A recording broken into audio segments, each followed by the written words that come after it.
मध्य प्रदेशमधील सिवनी डिस्ट्रिक्टमध्ये एक गाडी जालन्याला जात होती, ज्यामध्ये हवालाचे 2.94 कोटी रुपये आहेत, अशी बातमी पोलिसांना मिळाली.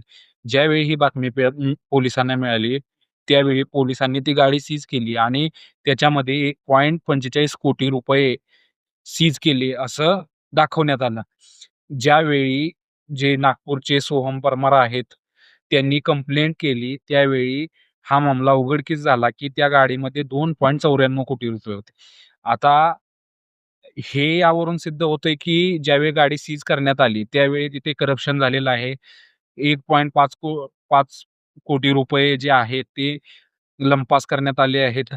जी डॉक्युमेंट आहेत सीज केलेली गाडी, त्यामधील रक्कम आणि जे कंप्लेंट केली त्यांच्यातील रक्कम जी आहे, ती पूर्णपणे मिसमॅच होत आहे.